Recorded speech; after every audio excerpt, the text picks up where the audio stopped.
Le silence du restaurant n'était rompu que par le tintement discret des couverts contre la porcelaine. Il regarda sa montre pour la 10e fois en 15 minutes. L'aiguille indiquait 19h47, et la chaise en face de lui restait vide, comme un rappel cruel que ce rendez-vous n'aurait peut-être jamais lieu. À 34 ans, il avait bâti un empire qui générait des millions, dirigeait des centaines d'employés et concluait des contrats dont les autres ne pouvaient que rêver. Mais là, dans ce coin réservé du meilleur restaurant de la ville, il se sentait ridiculement petit. Un homme à succès attendant quelqu'un qui avait probablement déjà renoncé. La serveuse passa pour la 3e fois, lançant ce regard mêlé de pitié et de gêne. Il refusa poliment la proposition de reprendre de l'eau, sentant le poids de la situation lui serrer la poitrine. Son associé avait tellement insisté pour ce rendez-vous. « Tu dois sortir de ce bureau », avait-il dit fermement. « Tu dois rencontrer de vraies personnes, pas seulement des chiffres dans des tableurs. » Il avait accepté seulement pour mettre fin à la conversation, sans imaginer qu'il se retrouverait là, seul, comme un adolescent rejeté à son premier rendez-vous. Son téléphone vibra. Un message de son associé. Alors, elle est arrivée? Il ne prit même pas la peine de répondre.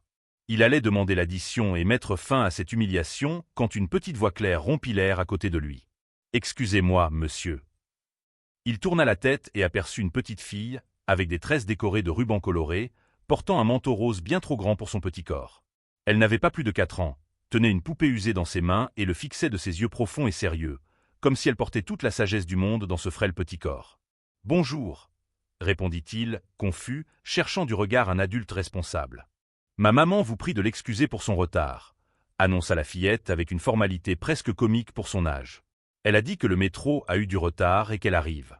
Elle m'a demandé de dire au monsieur de ne pas partir. Il cligna des yeux, essayant d'assimiler l'information. Cette enfant, c'était la fille de la femme qu'il devait rencontrer? Son associé n'avait absolument rien mentionné à ce sujet. Rien. La confusion fit place à une étrange curiosité. « Ta maman, elle arrive maintenant. »« Oui », confirma la petite, hochant la tête avec conviction. « Elle m'a laissé à la cafétéria d'accent grave côté avec la tante qui s'occupe de moi, mais j'ai vu le monsieur tout seul et j'ai pensé que je devais prévenir. Ma maman devient très nerveuse quand les gens s'en vont. » Il y avait quelque chose dans la manière dont elle parlait, avec cette gravité enfantine, qui bouleversa quelque chose en lui. Il se surprit à sourire pour la première fois depuis des semaines. « Merci de m'avoir prévenu. Comment tu t'appelles » La fillette hésita, comme si elle évaluait s'il fallait faire confiance à cet inconnu en costume élégant. Puis, avec un soupir trop grand pour sa taille, elle répondit. « Ma maman dit que je ne dois pas parler aux inconnus, mais comme vous attendez pour elle, je crois que ce n'est pas grave. Je m'appelle, enfin, ma maman m'appelle Petit Trésor, mais mon vrai prénom est autre. » Il rit doucement, charmé par l'intelligence de la petite. « D'accord, Petit Trésor, c'est parfait. Tu veux t'asseoir ici et attendre avec l'oncle pendant que ta maman arrive ?» La fillette regarda la chaise vide, puis lui, et finit par acquiescer.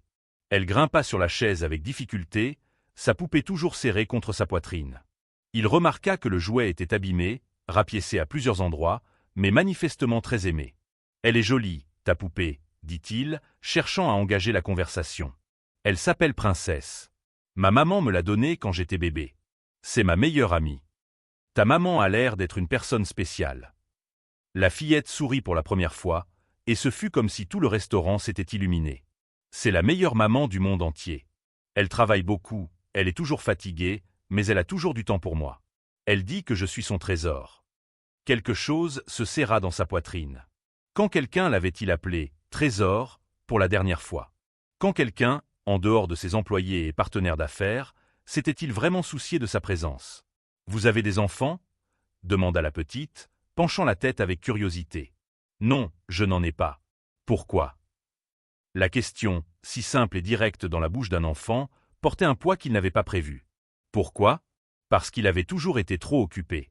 Parce qu'il n'avait jamais trouvé la bonne personne.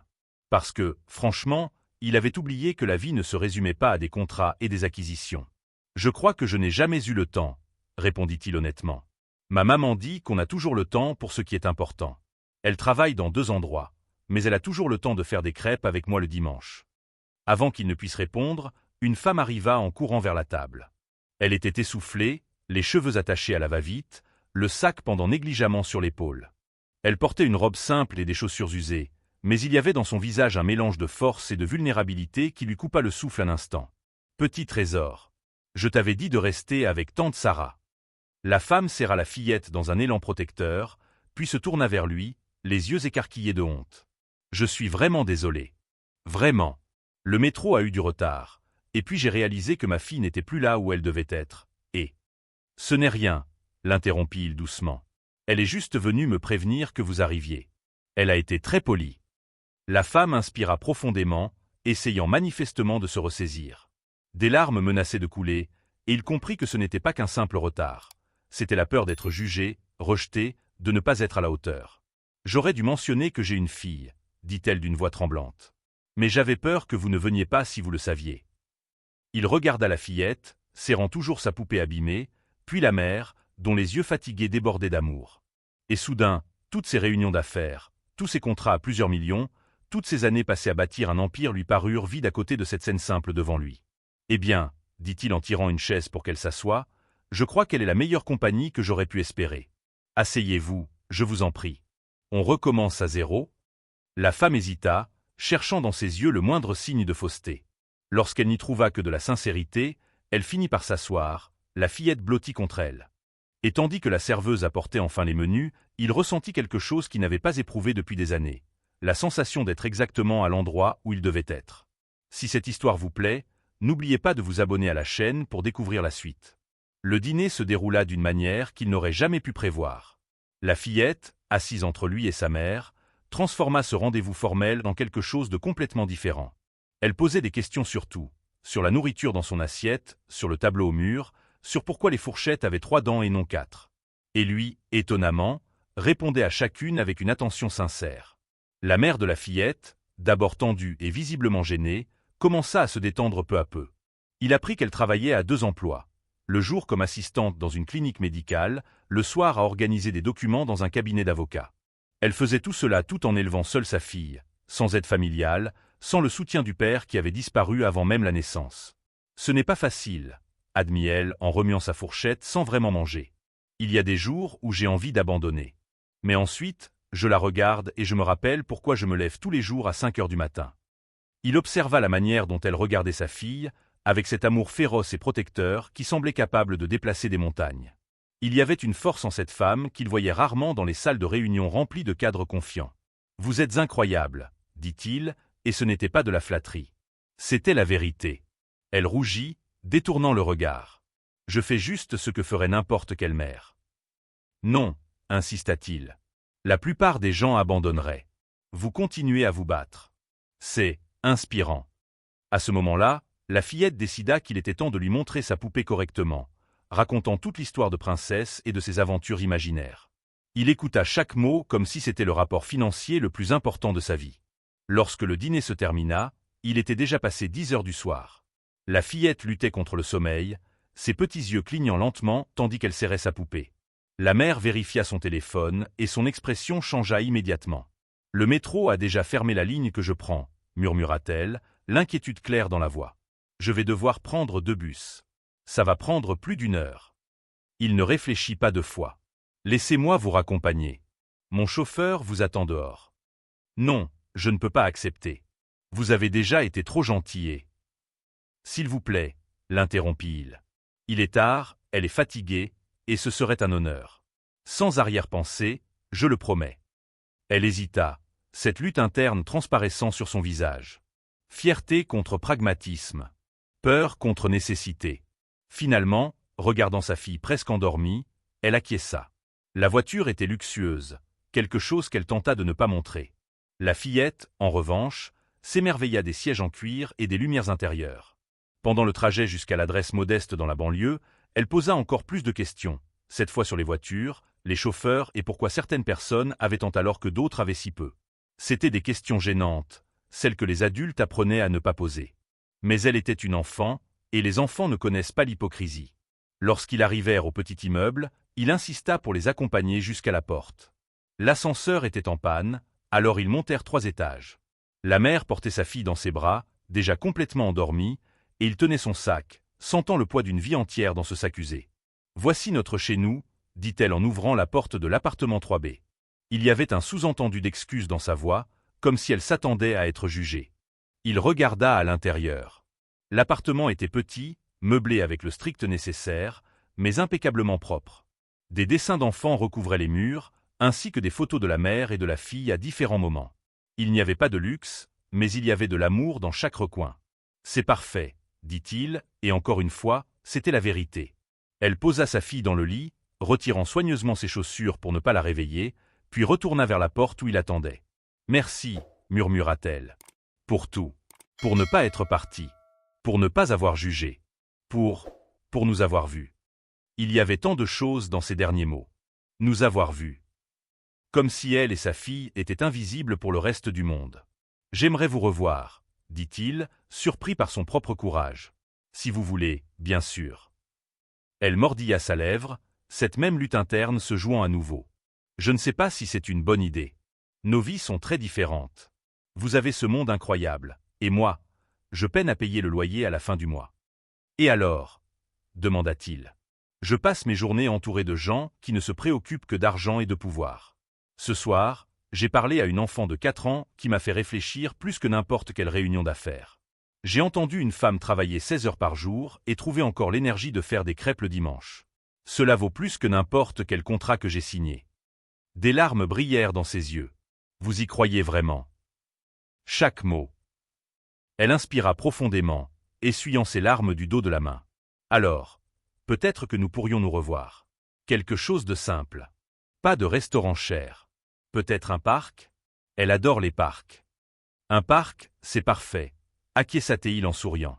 Ils échangèrent leurs numéros, et lorsqu'il quitta enfin cet immeuble modeste pour retourner à sa voiture de luxe, il sentit qu'un quelque chose de fondamental avait changé en lui. Il regarda les lumières de la ville, les gratte-ciel où son nom était inscrit sur des plaques d'entreprise, et pour la première fois depuis des années, tout cela lui sembla vide. Dans les jours qui suivirent, il ne pouvait pas cesser de penser à elle. Au milieu de réunions importantes, son esprit vagabondait vers la fillette et ses questions impossibles. Lors de présentations des résultats trimestriels, il se surprenait à se rappeler le sourire fatigué de la mère. Il l'appela le 3e jour. Ils convinrent de se retrouver au parc le samedi suivant. Il arriva 15 minutes en avance, nerveux comme jamais avant une négociation. Lorsqu'il les vit arriver, la fillette courant devant avec Princesse dans les mains, son cœur fit quelque chose d'étrange. Quelque chose qu'il ne pouvait pas nommer, mais qui semblait dangereusement proche de l'espoir. Les rencontres devinrent régulières. Parc le samedi. Glace le mercredi, quand il pouvait quitter le travail plus tôt. Dîner simple dans leur appartement, où il apprit que brûler du riz était une compétence que même les millionnaires pouvaient avoir. La fillette l'adopta d'une manière que seuls les enfants savent faire, complètement et sans réserve. Elle lui enseignait des jeux, le tirait dans des parties de rôle, insistait pour qu'il améliore ses compétences à coiffer la poupée. Et la mère, peu à peu, laissa tomber ses murs. Elle riait davantage. Se préoccupait moins de paraître parfaite. Elle le laissait la voir dans ses moments de faiblesse, quand l'épuisement la frappait et qu'elle pleurait de fatigue. Mais il y avait quelque chose qu'elle ne révélait pas. Il le percevait lorsqu'elle détournait le regard, lorsqu'elle changeait rapidement de sujet quand il posait des questions sur certains moments de sa vie. Il y avait un secret là-dedans, quelque chose qu'elle gardait avec autant de soin qu'elle gardait sa fille. Et puis, 3 mois après ce premier rendez-vous, il découvrit ce que c'était. Et tout allait changer à nouveau. La découverte se fit par hasard, comme les choses les plus importantes de la vie ont tendance à arriver. Il se trouvait dans leur appartement un jeudi après-midi, aidant la fillette avec un puzzle pendant que sa mère préparait le dîner. L'enfant eut besoin d'aller aux toilettes et, à son retour, fit tomber accidentellement une boîte qui se trouvait sur l'armoire du salon. Des papiers se répandirent sur le sol. Des factures médicales. Beaucoup de factures médicales. La mère sortit en courant de la cuisine, la panique affichée sur son visage. Elle commença à ramasser les papiers avec des mains tremblantes, mais il avait déjà vu assez. Noms d'hôpitaux. Diagnostics. Montants astronomiques notés comme impayés. « C'est pour ma fille », murmura-t-elle, toujours à genoux sur le sol, les papiers serrés contre sa poitrine. Elle est née prématurée. Elle a passé 2 mois en soins intensifs néonatales. Les dettes, elles ne finissent jamais. Je paie ce que je peux, mais les intérêts augmentent plus vite que je ne peux suivre. Il s'agenouilla à côté d'elle, posant doucement sa main sur son épaule. « Pourquoi ne m'as-tu pas dit ?»« Parce que je ne veux pas de ta pitié, » répondit-elle, laissant enfin couler ses larmes. « Ni de ton argent. Je ne veux pas que tu penses que je me suis approché de toi par intérêt. Je t'aime vraiment. Ma fille t'aime. Et j'avais peur que si tu savais cela, tu penserais que tout était manipulation. » La fillette, percevant la tristesse de sa mère, la lâcha du puzzle et vint l'embrasser. Le trio resta là, sur le sol du petit salon, enlacé dans une scène dont il n'avait jamais imaginé faire partie. « Combien » demanda-t-il. « Non. »« Combien » Elle hésita, puis murmura un chiffre qui le fit avaler sa salive. Non pas parce que c'était trop pour lui, mais parce que c'était tout pour elle. C'était des années de travail. C'était impossible. « Laisse-moi aider. »« Je ne peux pas accepter. »« S'il te plaît. »« Tu ne comprends pas, » se recula-t-elle, se mettant debout. « Si j'accepte ton argent, ça change tout entre nous. Ça transforme cela en quelque chose de transactionnel. Et je ne veux pas ça. Je préfère passer le reste de ma vie à rembourser ces dettes plutôt que de perdre ce que nous avons construit. » Il comprit. L'orgueil n'était pas de l'entêtement. C'était de la dignité. C'était la dernière chose qu'elle contrôlait dans une vie où tant de choix lui avaient été retirés. « Alors laisse-moi faire autrement, » dit-il, une idée se formant dans son esprit. « Tu travailles 2 emplois, n'est-ce pas? » « Oui. Et si je t'offrais un meilleur emploi? Dans ma société. Salaire correct, vrais avantages, horaires qui te permettraient de passer plus de temps avec elle.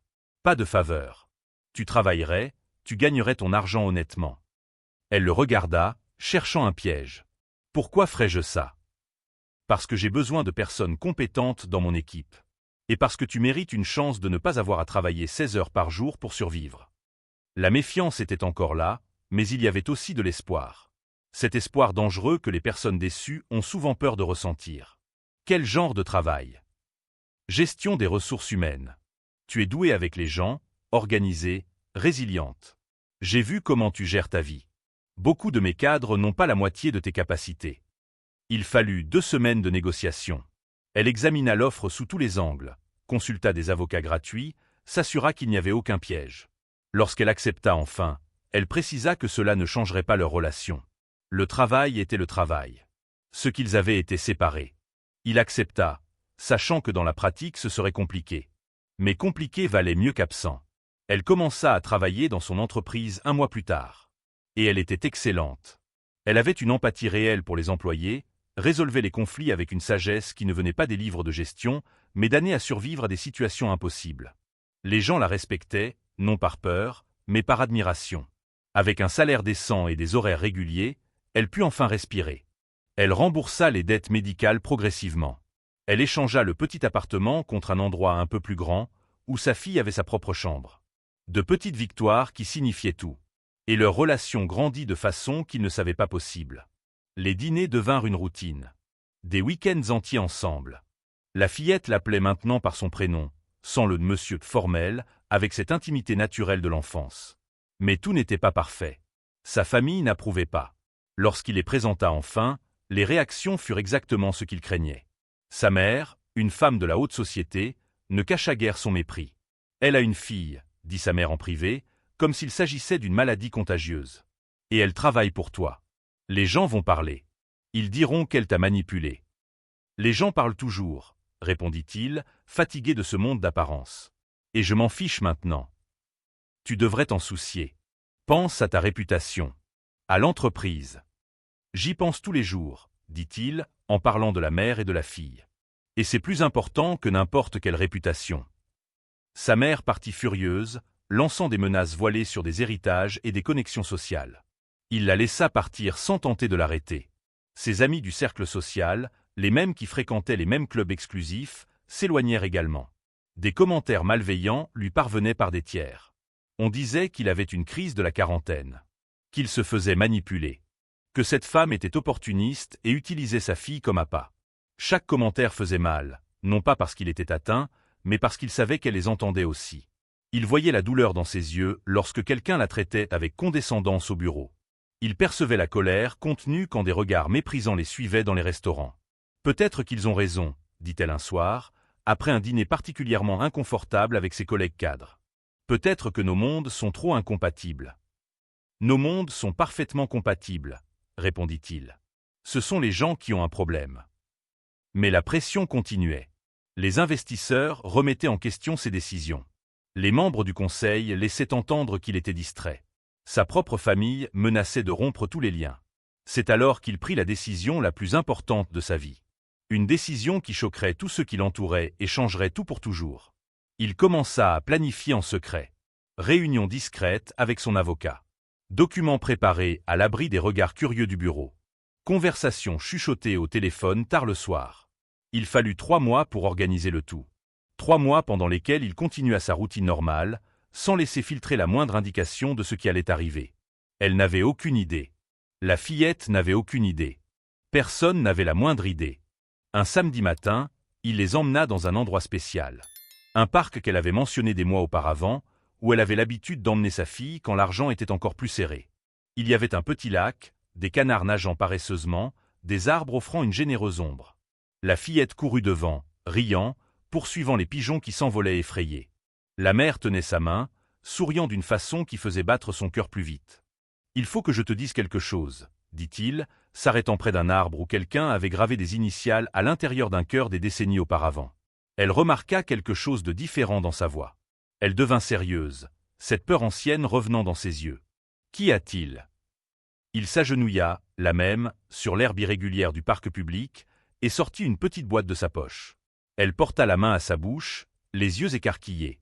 La fillette, comprenant que quelque chose d'important se passait, revint en courant, la poupée princesse vacillant dans sa main. « Que fais-tu, tonton » demanda l'enfant, la curiosité gravée sur son visage. Il regarda la petite, puis sa mère, et sourit. « Je pose la question la plus importante de ma vie. Mais d'abord, j'ai besoin de la permission de quelqu'un de très spécial. » Il se tourna vers la fillette, qui le regardait maintenant avec ce sérieux impossible pour son âge. « Puis-je te poser une question ?» L'enfant acquiesça, serrant sa poupée contre elle. « Me laisserais-tu faire partie de ta vraie famille ? Être quelqu'un qui serait toujours là, quoi qu'il arrive ? Quelqu'un qui ferait des pancakes ratés le dimanche et aiderait à coiffer les cheveux de princesse ?» Les yeux de la fillette se remplirent de larmes, mais elle sourit d'une manière pure et sincère, comme il n'avait jamais vu. « Tu promets que tu ne partiras pas ? Comme cet homme qui est parti avant ma naissance ?» La douleur de cette question lui brisa le cœur. Il tendit la main, et elle la saisit avec sa petite main. « Je promets.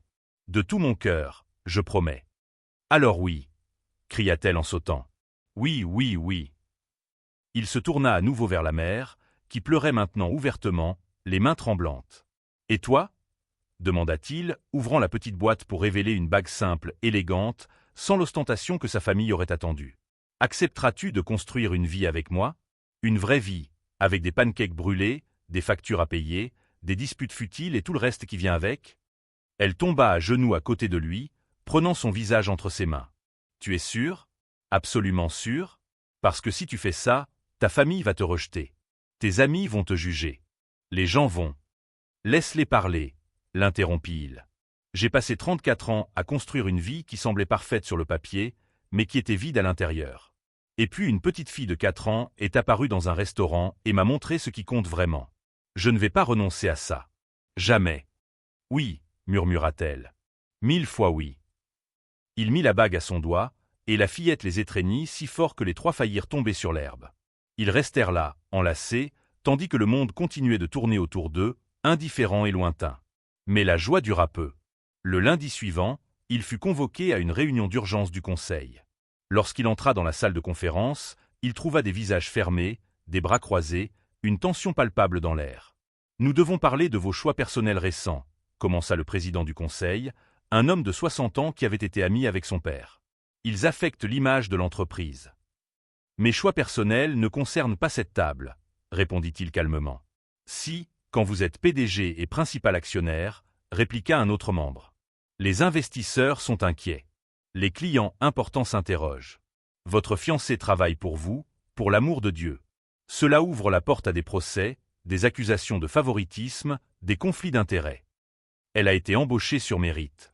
Ses résultats dans le département parlent d'eux-mêmes. Peu importe, dit une femme en tailleur impeccable. Ce qui compte, c'est la perception. Et la perception est que vous avez perdu le focus. Que vous prenez des décisions émotionnelles au lieu de rationnelles. » Il sentit la colère monter, mais garda la voix contrôlée. « Mes décisions ont toujours apporté des bénéfices à cette entreprise. Toujours. J'ai les chiffres pour le prouver. » « Vous l'aviez, » corrigea le président. « Jusqu'à ce que cette situation commence. Ces 3 derniers mois, vous avez manqué des réunions, délégué des responsabilités, vous êtes clairement distrait. Je délègue parce que j'ai confiance en mon équipe. Quelque chose que vous devriez apprendre à faire. Ne soyez pas arrogant. La femme en tailleur se pencha en avant. Nous avons une proposition. Terminez cette relation ou démissionnez de votre poste de PDG. Vous pouvez garder vos actions, votre argent, votre position au conseil. Mais vous ne pouvez plus diriger cette entreprise tant que votre vie personnelle est une distraction. Le silence qui suivit fut assourdissant. Il regarda autour de la table, voyant des personnes avec qui il avait travaillé pendant des années, qu'il avait applaudi pour ses succès, qui avaient bu du champagne coûteux lors de fêtes de célébration. Maintenant, elles exigeaient qu'il choisisse entre elles et la famille qu'il venait de former. Vous me demandez vraiment de choisir. Nous ne demandons pas, dit le président. Nous exigeons. C'est elle ou l'entreprise. Vous avez jusqu'à la fin de la semaine pour décider. Il sortit de cette salle avec le monde s'écroulant autour de lui. Il marcha dans les couloirs de l'entreprise qu'il avait construite à partir de zéro, regardant son nom sur les plaques, les employés qui le saluaient avec respect. Il arriva dans son bureau et ferma la porte. Il s'assit dans le fauteuil en cuir importé, regardant par la fenêtre panoramique la ville qu'il dominait d'en haut. Son empire. Son héritage. Tout ce pourquoi il avait travaillé. Et puis il pensa à cet après-midi au parc. À la fillette courant après les pigeons. À la femme qui le regardait comme s'il était la meilleure version de lui-même. À l'appartement simple qui semblait plus maison que son pantouse luxueux ne l'avait jamais été. Il prit le téléphone et appela son avocat particulier. « J'ai besoin que vous prépariez ma lettre de démission. Et je veux que vous révisiez tous les contrats et clauses. Je vais quitter l'entreprise, mais je veux partir selon mes conditions. » « Vous êtes sûr de ça ?» demanda l'avocat, choqué. « Vous abandonnez tout ?»« Non, » corrigea-t-il. « Je choisis tout ce qui compte vraiment. » Les jours suivants furent un tourbillon. Il travailla secrètement avec son avocat, préparant sa sortie de manière inattendue pour le conseil. Il ne se contenterait pas de démissionner, il vendrait ses actions progressivement, s'assurant qu'aucun membre actuel du conseil ne puisse prendre le contrôle total. Il créerait une fondation caritative avec une partie des bénéfices, destinée à aider les mères célibataires avec des dettes médicales. Et il garantirait qu'elle conserve son emploi, avec un contrat blindé contre toute rétorsion. Il le révéla à la mère le jeudi soir. Il attendit que la fillette dorme, puis montra tous les documents, expliquant chaque décision. « Tu es fou ?» murmura-t-elle, feuilletant les papiers avec des mains tremblantes. « Tu as construit cette entreprise à partir de rien. C'est toute ta vie. »« C'était toute ma vie, » corrigea-t-il. « Maintenant, c'est vous. » « Mais si tu regrettes, et si dans 5 ou 10 ans, tu regardes en arrière et me reproches d'avoir tout fait perdre ?» Il prit son visage avec tendresse. « Je n'ai rien perdu. J'ai tout gagné. Et la seule chose que je regretterais serait de vous laisser partir. » Le vendredi, il entra pour la dernière fois dans la salle du conseil. Il posa la lettre de démission sur la table, avec les documents de vente de ses actions et de création de la fondation. « J'accepte vos conditions, » dit-il calmement. « Je pars. Mais je pars en sachant que j'ai choisi l'amour plutôt que la cupidité, la famille plutôt que le statut, l'humanité plutôt que le profit. Et si cela fait de moi quelqu'un d'inapte à diriger cette entreprise, alors cette entreprise n'a jamais mérité ma direction. » Il partit avant que quelqu'un ne puisse répondre, laissant derrière lui un héritage qui serait rappelé non pas pour les millions qu'il avait générés, mais pour le choix courageux qu'il avait fait. Les mois suivants furent un recommencement. Il vendit le pantouse de luxe et acheta une maison dans un quartier ordinaire, avec un jardin où la fillette pouvait jouer et une cuisine suffisamment grande pour préparer des pancakes le dimanche. Ce n'était pas un manoir, mais c'était un foyer. La fondation caritative qu'il avait créée commença à fonctionner, aidant des centaines de familles avec des dettes médicales. Il y travaillait désormais, non pas comme un PDG distant, mais présent, connaissant chaque histoire, chaque visage, chaque lutte. C'était un travail réel, qui fatiguait le corps mais nourrissait l'âme. Elle continua dans le département des ressources humaines, désormais sous une nouvelle direction, mais son travail parlait pour elle. Personne ne pouvait remettre en question sa compétence sans paraître ridicule. Peu à peu, même les plus sceptiques reconnurent qu'elle méritait d'être là. Sa famille, comme prévu, coupa complètement les liens. Sa mère envoya une dernière lettre, formelle et froide, le retirant officiellement du testament. Il la lut, plia soigneusement le papier et le rangea dans un tiroir sans verser une larme. Certaines pertes étaient nécessaires pour obtenir de plus grands gains. Le mariage eut lieu 6 mois plus tard, lors d'une petite cérémonie dans un jardin public. Aucun luxe inutile. Juste les personnes qui comptaient vraiment. Quelques collègues fidèles, des voisins devenus amis, des employés de la fondation qu'il avait appris à admirer. La fillette fut la demoiselle d'honneur, portant une robe simple qu'elle avait choisie elle-même, tenant Princesse dans une main et des fleurs dans l'autre. Lorsque vint le moment des vœux, elle insista pour parler aussi. « Je voulais remercier, » dit l'enfant au micro, sa voix fine mais claire. « Pour être resté dans ce restaurant. Pour ne pas être parti quand vous avez découvert que j'existais. Parce que beaucoup de gens partent. Mais vous, vous êtes resté. Et maintenant, nous sommes une vraie famille. » Il n'y avait pas un œil sec dans le jardin.